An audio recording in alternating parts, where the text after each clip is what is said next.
네, 감사드립니다. 오늘 함께 보실 하나님의 말씀은 창세기 18장 1절에서 8절 말씀 가지고 환대하는 자의 믿음이라는 제목으로 함께 말씀의 인사를 나누고자 합니다. 저와 여러분은 모두가 고향을 떠나서 이곳으로 대부분 이주한 분들입니다. 물론 여기서 태어나신 분들도 계시겠지만 그래도 대부분 이주민입니다. 아주 어릴 때 왔든지 또 나이가 들어서 이곳에서 공부하러 왔든지 또는 직장을 위해서 왔든지 우리는 이곳에 이주해서 살고 있습니다. 낯선 땅에 뿌리를 옮겨 심었습니다. 그러다 보면 고향이 그립기도 합니다. 어느 분이 이야기하셨는데 해외 생활을 출장 때문에 아주 오랜 동안 생활하다 보니까 그간 좋은 것이 필요한 것이 있는데 그게 교회랑 한글학교였다라고 합니다. 자녀들을 키우고 이곳저곳으로 이주하면서 다니다 보니까 교회의 신앙이 굉장히 중요했었고 그리고 한글학교로 한국인의 자긍심을 갖는 것, 아이들에게 가르치는 것이 되게 중요함을 느꼈다고 합니다. 그 이야기를 들었을 때는 그렇게 중요하게 생각하지는 않았는데 타향 생활이 오래 지속되다 보니까 믿음과 민족성에 대해서 굳이 생각하지 않더라도 저희 안에 자리를 잡는 것 같았습니다. 요즘은 서로들 커뮤니티가 있어가지고 교회가 아니어도 한인들끼리 학생들끼리 만날 수 있는 기회가 있다고들 하지만 교회가 주는 그 커뮤니티성은 그런 만남들과는 조금 다른 것 같습니다. 이주해서 살다가 가족을 이루고 살아도 말로 자세히 설명할 수 없는 외로움과 부족함, 쓸쓸함은 언제나 있는 것 같습니다. 부모가 반겨주는 그런 마음이겠죠. 교회는 그런 부분을 채워줄 수 있을 것 같습니다. 가끔씩 한국에 가족을 방문하다 보면 어머니의 밥이 그립기도 하고 차려주시는 것이 편하기도 합니다. 물론 오랜만에 가다 보면 한국에서의 생활이 불편하고 어색한 부분도 있습니다. 그 공간과 그 사람이 주는 안도감에 비하면 그것은 별것 아닌 것 같습니다. 이제 다시 한국으로 돌아가서 가정의 품으로 갈 우리 학생들도 있지만 얼마나 기대되고 또 좋으시겠어요. 저도 아버지께 한국은 이런 점이 참 좋은 것 같아요 라고 이렇게 말씀을 드리면 꼭 하시는 말씀이 있습니다.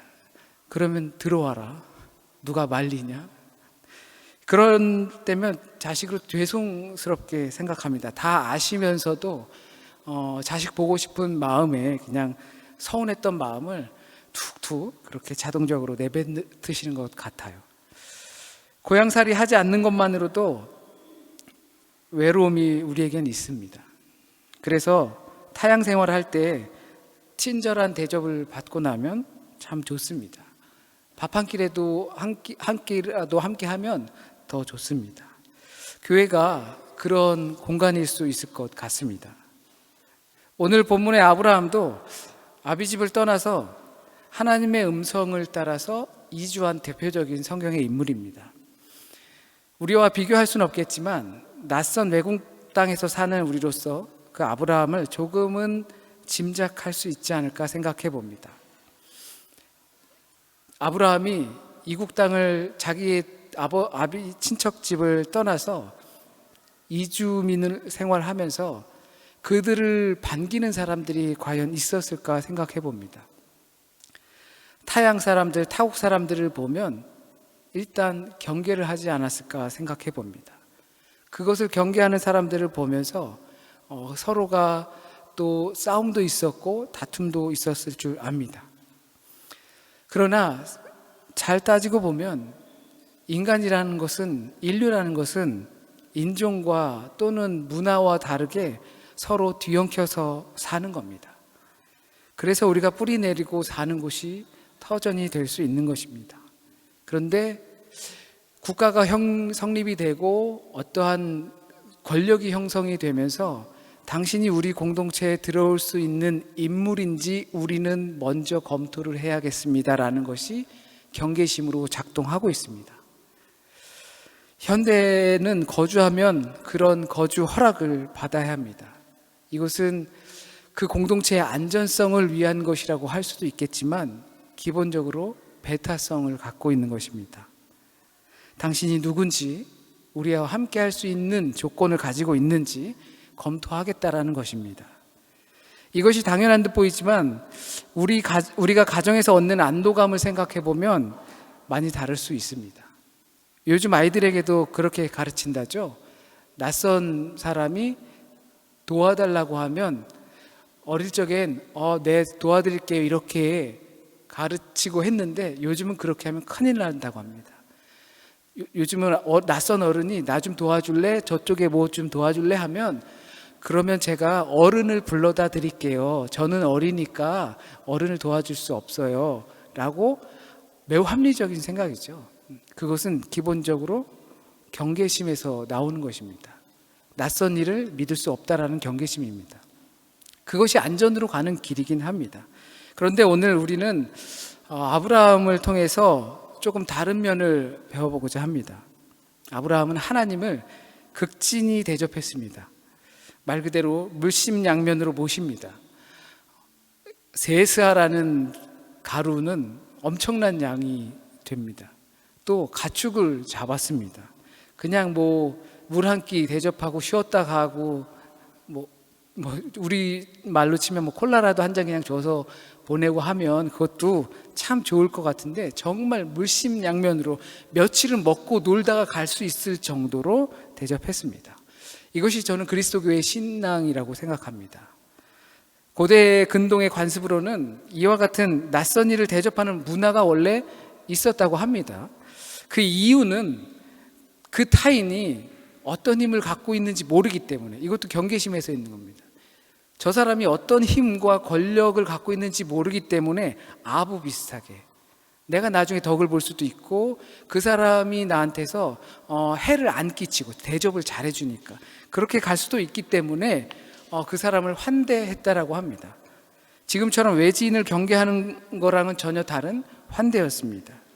어떻게 보면 그 시작은 기독교 신앙의 환대의 부분이라는 것을 생각할 때 그 시작은 조금 굴욕적이기도 하고 치사한 것처럼 보이지만 좋은 시작으로 된 것 같습니다. 좋은 영향을 준 것 같습니다.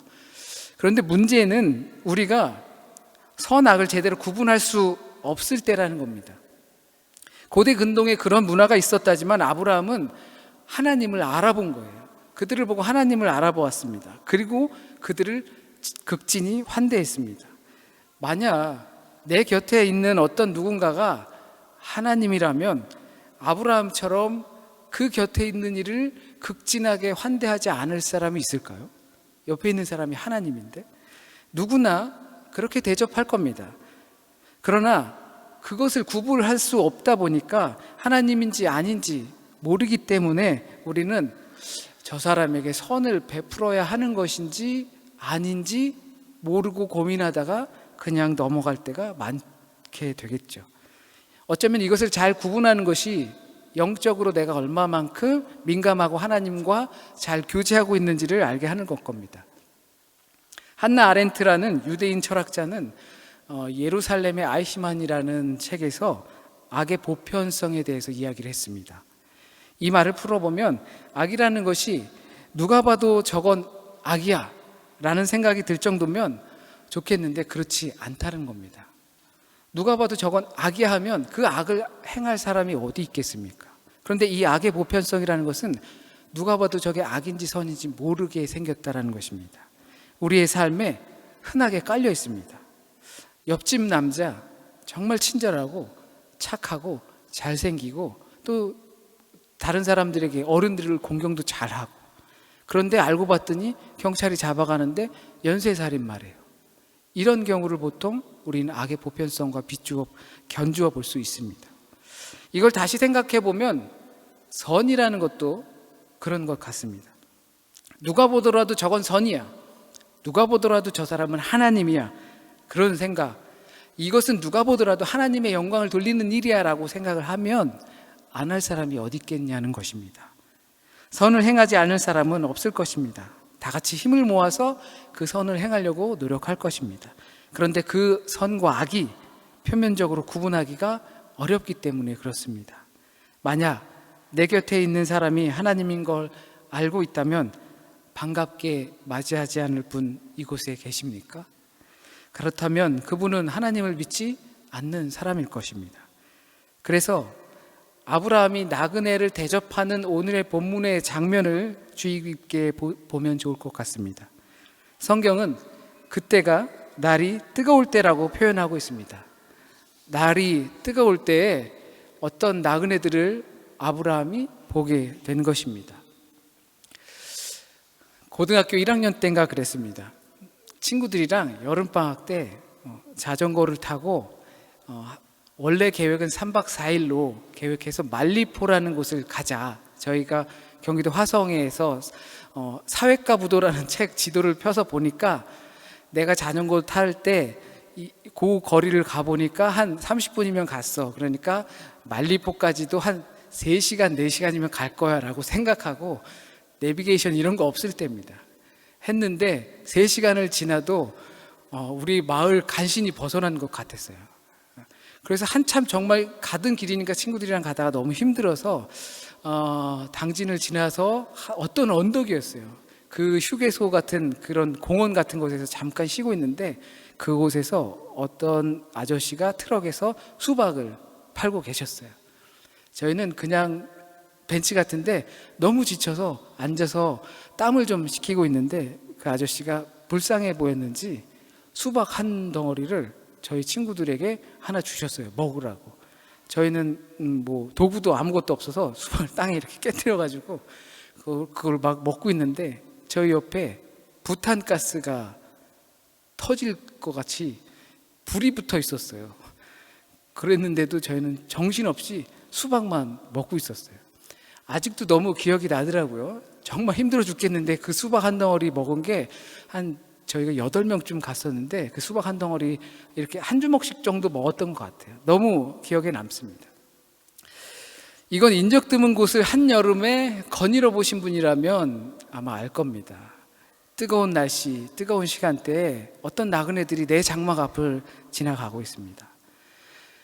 아주 오랜 옛날이기 때문에 뭐 지금처럼 마을이 크게 형성된 것이 아니죠.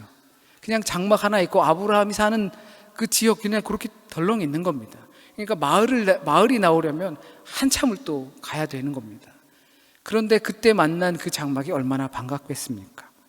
그 장막의 주인이었던 아브라함은 극진히 그 나그네를 대접합니다. 예수께서도 너희가 나에게 대접을 해 주었다 그렇게 말씀하시니까 언제 저희가 대접했습니까? 라고 묻습니다. 작은 자에게 한 것이 곧 나에게 한 것이라며 말씀하십니다.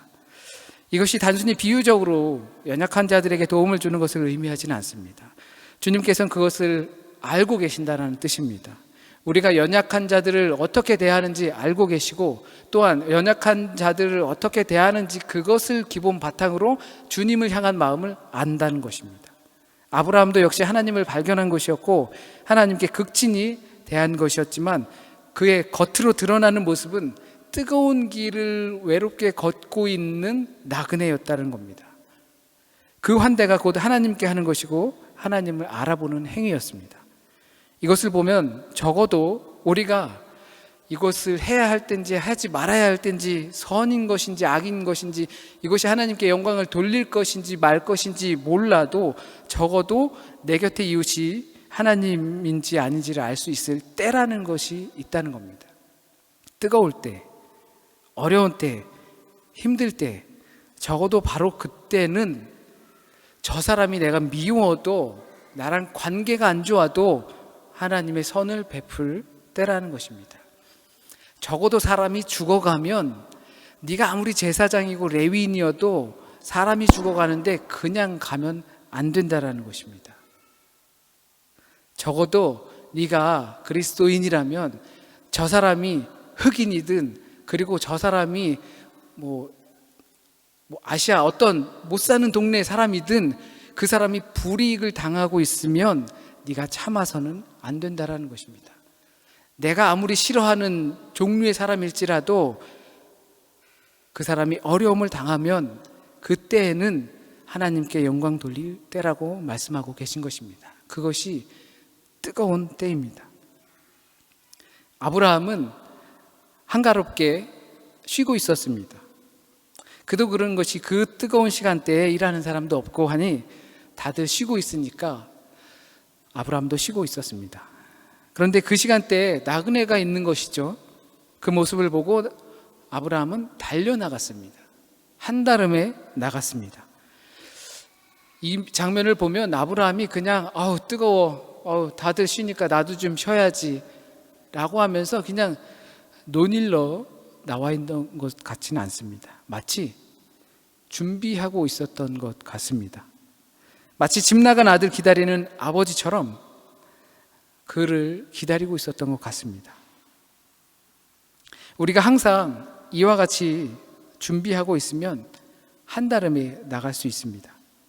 그런 자가 주님을 영접할 수 있습니다. 아브라함과의 이 장면 후에는 아브라함이 큰 축복을 받습니다.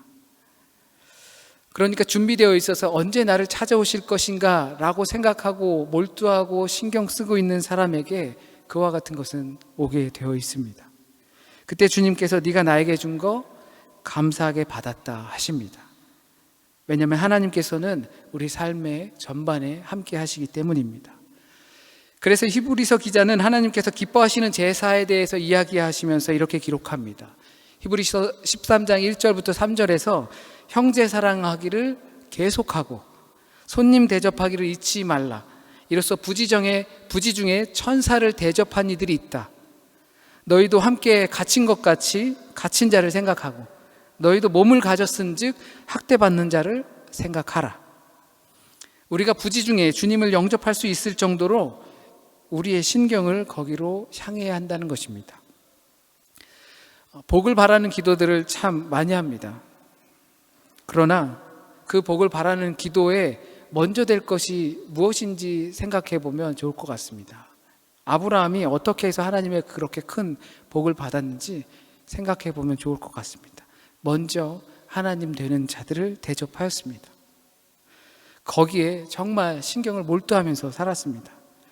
적어도 기본적으로 뜨거울 때 쉬어갈 수 있게 해야 하고, 또한 더 적극적으로 누가 목이 마르지는 않은지 신경을 쓰는 겁니다. 조금 더 적극적으로 한다면 부탁하기 전에 먼저 가주는 것이 더욱 좋겠죠. 우리가 그랬으면 좋겠습니다. 아브라함 자신이 이주민이었고 그런 와중에 나그네를 대접할 수 있는 준비가 되어 있었고 실제로 그렇게 나올 정도로 신경 쓰고 준비가 되어 있었기 때문에 부지 중에 주님을 대접할 수 있었던 겁니다. 또한 정성을 다해 최선을 다해 모셨습니다. 만약 우리의 믿음이 바르게 서 있다면 우리도 이럴 것이라고 짐작할 수 있습니다. 단순하게 타인을 윤리적으로 돕는 것이 좋은 것이니까 우리의 여력이 되면 그렇게 하는 것이 아니라 그리스도교의 신앙에 서 있는 우리가 하나님을 알아보고 바른 신앙에 서 있을 때 신자들로서 자연스럽게 나오는 행위라고 생각합니다. 어떻게 보면 지금 우리의 시기는 위기의 시기입니다. 여러분이 버스 타고 가시다가 누가 기침을 막 해요. 마스크도 안 쓰고. 그러면 우리의 태도가 어떻게 변할까요? 멀찌감치 거리를 일단 두어야겠죠? 옛날에 전철을 탔어요. 한국에서 전철을 탔는데 타자마자 극한의 냄새가 지독하더라고요. 왠가 했더니 이쪽 한 줄이 비어 있는데 어떤 한 아저씨만 거기 앉아 있어요. 짐작하시겠죠? 지독한 아저씨였어요. 젊을 때라 그랬는지 모르겠는데 이건 부당한 거야 라는 생각하면서 제가 그 옆자리에 앉았어요. 그래서 제가 갈 때까지 계속 그 옆자리에서 냄새나게 앉아 있었어요. 사람들은 조금 이상하게 쳐다보는 것 같기도 하고 막 그런 생각이 들더라고요. 그건 냄새니까 참을 수도 있겠죠. 지금 팬데믹이라는 이 사태 때문에 우리는 사람들을 경계합니다. 그래야지 건강을 지킬 수 있죠. 낯선 이가 만약에 우리에게 가족에게 찾아오면 지금 팬데믹이 아니라도 찾아오면 그 사람을 경계하게 되어 있습니다. 왜냐하면 우리 가족을 지켜야 하니까요. 그런데 우리의 생각 속에서는 만에 하나를 생각하거든요. 만에 하나. 만보다 9,999가 있을 것은 생각하지 않고 만에 하나를 생각해서 사람을 경계합니다. 그것이 나쁜 것은 아닌 것 같지만 우리가 분명히 생각해 볼 필요는 있습니다. 사도행전 교회를 보면 더 잘 알 수가 있겠죠. 성령 하나님을 체험한 그들이 믿음의 확신을 갖고 과부와 고아와 나그네를 환대하는 모습을 보게 됩니다. 그 중에는 표현이 과부와 고아와 나그네죠. 사기꾼도 있고 도둑놈도 있고 살인자도 있고 그랬을 거예요. 교회는 우리가 구약에서 말하는 도피성과도 같습니다. 아무리 나쁜 사람도 그곳에서 들어가면 보호를 받아야 되는 곳이 교회입니다. 그리고 그러한 사람들이 신앙인들을 통해서 보호받아야 하는 것이죠. 그것이 교회의 할 바이고 성령 체험한 교회의 일입니다. 그것은 곧 믿음과 사랑의 행위입니다. 모르긴 몰라도 우리 공동체 안에서 이와 같은 섬김과 환대가 정말 거창하게는 아니어도 아주 작게라도 있다고 저는 분명히 생각합니다. 인간적으로 그냥 안쓰럽고 이거라도 없으면 괜시리 서운하고 인간적인 마음에서 서로를 대접하는 게 아니라 이와 같은 마음으로 그리스도의 신앙에 환대하는 마음으로 적어도 내가 이것밖에 못 해주는 것에 대한 미안함을 가지고 우리는 함께 공동체가 형성되는 것을 믿습니다. 적어도 이런 부분이 나그네를 환대하는 마음이 없이는 작은 자를 섬기는 마음 없이는 불가능하다고 생각을 합니다. 크게 드러나지는 않더라도 우리의 섬김과 타인의 환대에 대한 것이 우리의 신앙의 기본이라는 것을 생각했으면 좋겠습니다. 단순히 인간애나 인류애가 기본 바탕으로 돼서 교회가 거기에 뒤처지면 안 된다라는 것이 아니라 동병상련이 아니라 교회가 그것을 가장 기본적인 핵심 신앙으로 갖고 있는 것입니다. 적어도 교회에 오면 밥 한 끼는 먹는 거잖아요. 누가 오더라도 아무리 나쁜 놈이 오더라도 그 사람에게 밥 한 끼 대접하는 곳이 교회입니다. 우리의 믿음이 정말 경각심을 갖고 잘 바르게 서 있다면 그것을 바르게 보고 바르게 행하고 또 주님의 사랑을 따라서 그것을 행할 것입니다. 또한 믿음의 안에서 그것을 환대하는 행위가 우리에게 나올 줄 믿습니다. 그것은 내가 받은 하나님의 사랑을 주님께 찬송의 제사로 드리는 우리의 삶입니다. 우리를 긍휼히 여기신 주님의 마음을 생각하는 것이고 그 마음이 우리 마음 안에 자리 잡아 그 마음을 또한 내리사랑으로 전해주는 것을 저는 믿습니다. 기도드리겠습니다. 교회를 통해서 하나님을 통해서 우린 복받기 원합니다. 그러나 내가 원하는 복이 아니라 하나님께서 주시고자 하는 복을 받기를 원합니다. 이 땅에서 살아갈 때 도움이 되는 것들을 받길 원하는 것이 아니라 이 땅을 살아가면서 하나님의 나라를 갈 수 있는 것을 받길 원합니다. 우리의 믿음이 연약한 가운데 하나님의 나라를 향하고 있습니다. 세상 가운데 살다 보니 불안한 것도 있고 두려움도 있고 걱정, 근심 가운데서 살아가고 있습니다. 그것과 함께 우리의 믿음으로 하나님의 나라를 향해 가고 있습니다. 우리의 믿음이 주님을 향해 갈 때에 더욱더 견고한 주님을 향한 신뢰로 이루어질 수 있게 주님 함께하여 주세요. 또한 우리의 삶의 만연해 있는 경계심, 두려움, 걱정, 혹시라도 만에 하나 때문에 선을 행하는 것을 피하고자 하는 우리의 마음들, 하나님 그 안에 자리 잡아 주셔서 성령을 체험하였던 사도행전의 교회처럼 우리가 누구라도 대접할 수 있고 환대할 수 있고 먼저 선을 베풀어 하나님께 영광을 돌리는 주님의 귀한 자녀들과 교회가 될 수 있도록 인도하여 주세요. 지금 이 시대에 더욱더 필요한 것 같습니다. 하나님, 혹시라도 잘못 전해진 말씀이 있으면 주님께서 오늘 이 시간 우리에게 꼭 전하시고자 하셨던 말씀만 남게 하시고 뿌리 내리게 하시고 삶을 통하여 귀한 열매 맺게 하여 주세요. 한 주간의 삶도 주님께 맡깁니다. 주님께서 우리와 동행하심을 믿고 그 신뢰함을 바탕으로 담대하게 살아갈 수 있게 인도하여 주세요. 모든 말씀 우리 주님 예수 그리스도의 이름으로 기도드립니다. 아멘.